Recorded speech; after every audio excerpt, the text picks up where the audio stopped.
Hello नमस्कार दोस्तों, आपका स्वागत है हमारे यूट्यूब चैनल पर।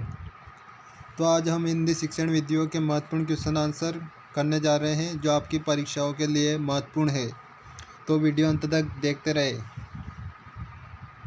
तो फर्स्ट क्वेश्चन शुरू करते हैं।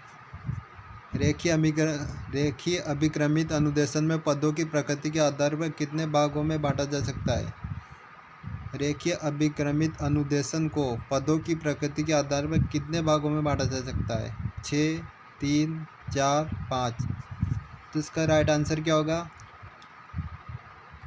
तो इसका राइट आंसर होगा ब, 3 पदों में। देखिए, अभिक्रमित अनुदेशन को 3 पदों में बांटा जा सकता है प्रकृति के आधार पर। क्वेश्चन नंबर अगला, इकाई विधि के सोपान कितने हैं? 6, 3, 4, 5। तो इकाई विधि के सोपान कितने हैं?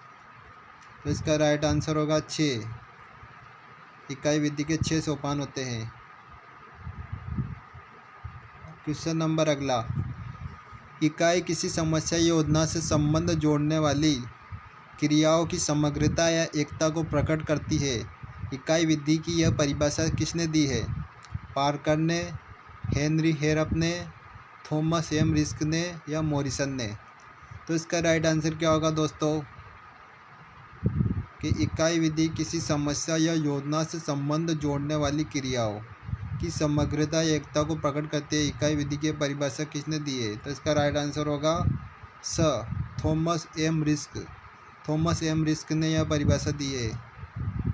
क्वेश्चन नंबर अगला, निम्नांकित में से पाठ योजना का अंग नहीं है। तो कौन पाठ योजना का अंग नहीं है?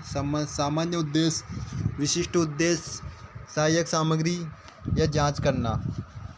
तो इसका राइट आंसर क्या होगा? पाठ योजना का अंग नहीं है। सामान्य उद्देश्य भी अंग होता है, विशिष्ट उद्देश्य भी होता है और सहायक सामग्री भी होती है, लेकिन जांच करना नहीं होता है। इसका राइट आंसर होगा जांच करना, यानी जांच करना अंग नहीं है पाठ योजना का। अगला क्वेश्चन, शिक्षण व्यवस्था के सभी पक्षों के व्यावहारिक रूप का आलेख ही पाठ योजना है। शिक्षण व्यवस्था के सभी पक्षों के व्यावहारिक रूप का आलेख ही पाठ योजना है। पाठ योजना की यह परिभाषा किसने दी है? कोरे ने, डी.एल. कुक ने, डेविस ने, बाइनिंग एंड बाइंग ने, बाइनिंग एवं बाइनिंग ने? तो इसकी यह परिभाषा किसने दी है?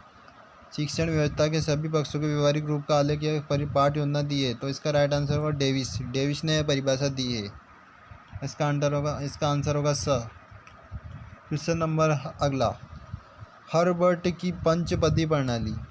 हर्बर्ट की पंचपदी प्रणाली में परिगमित पद नहीं है। प्रस्तावना, प्रस्तुतिकरण, उद्देश्य, मूल्यांकन? तो इसका राइट आंसर होगा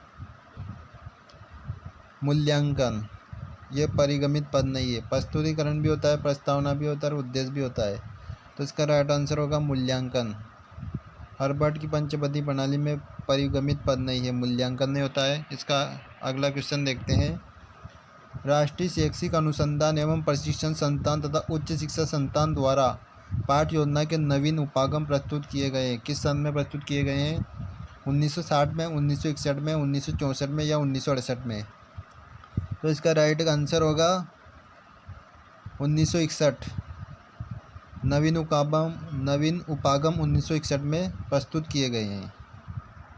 क्वेश्चन नंबर अगला, पाठ योजना के विशिष्ट उद्देश्यों में शिक्षण के पक्ष में सम्मिलित नहीं है। ज्ञान कराना, अर्थ ग्रहण कराना, अभिवृत्ति के विकास के आधार बनाना या चित्र बनाना? तो पाठ योजना के विशिष्ट उद्देश्यों में क्या सम्मिलित नहीं है? ज्ञान कराना भी सम्मिलित है और अभिवृत्ति के विकास के आधार बनाना ये भी सम्मिलित है। अभिवृत्ति मतलब होता है नज़रिया, और चित्र बनाना ये भी सम्मिलित है। लेकिन राइट आंसर होगा इसका अर्थ ग्रहण करना, ये सम्मिलित नहीं है। अर्थ ग्रहण करना सम्मिलित नहीं है। क्वेश्चन नंबर अगला, शिक्षण क्रियाओं तथा उद्देश्यों को आलेख। शिक्षण क्रियाओं तथा उद्देश्यों के आलेख को पाठ योजना कहते हैं। यह परिभाषा किसने दी है? बोसिंग ने, पार्कर ने, मॉरिसन ने, हर्बर्ट ने? तो इसका राइट आंसर क्या होगा? बोसिंग ने। शिक्षण क्रियाओं तथा उद्देश्यों के आलेख को पाठ योजना कहते हैं। यह परिभाषा बोसिंग ने दी है। क्वेश्चन नंबर अगला, पाठ योजना के 3 रूपों में सम्मिलित नहीं है। ज्ञान के लिए पाठ योजना, रस अनुभूति के लिए पाठ योजना, या कौशल के लिए पाठ योजना, या जांच कार्य के लिए पाठ योजना। तो इसका राइट आंसर क्या होना चाहिए? तो इसका राइट आंसर होगा रस अनुभूति के लिए पाठ योजना। अगला क्वेश्चन, इकाई वातावरण, इकाई विधि वातावरण संगठित विज्ञान, कला या आचरण का व्यापक एवं महत्वपूर्ण अंग है जिसे सीखने से व्यक्तित्व में सामंजस्य हो जाता है। इकाई विधि की परिभाषा किसने दी है? मॉरिसन ने, डी.एल. कुक ने, कोड ने, या पीटरसन ने। तो इसका राइट आंसर क्या होगा? तो इसका राइट आंसर होगा डी.एल. कुक। यह परिभाषा डी.एल. कुक ने दी है। क्वेश्चन नंबर अगला, सूक्ष्म अध्यापन कृत्रिम वातावरण में अध्यापन का एक रूप है जो शिक्षण को जटिलताओं को कम करता है, शिक्षण की जटिलताओं को कम करता है तथा पृष्ठपोषण यानी फीडबैक पृष्ठपोषण प्रदान करता है। सूक्ष्म शिक्षण की यह परिभाषा किसने दी है? तो सूक्ष्म शिक्षण की माइक्रो टीचिंग की यह परिभाषा किसने दी है? एलन बुश ने, या मैकलोज एम अनविन ने, या बोसिंग ने। तो माइक्रो टीचिंग की परिभाषा किसने दी है सूक्ष्म अध्यापन की? तो इसका राइट आंसर होगा मैकलोज या अनविन ने। इसका राइट आंसर होगा मैकलोज या अनविन ने। क्वेश्चन नंबर अगला, सूक्ष्म शिक्षण माइक्रो टीचिंग। सूक्ष्म शिक्षण तकनीक के अंतर्गत पुनर्नियोजन का समय होता है।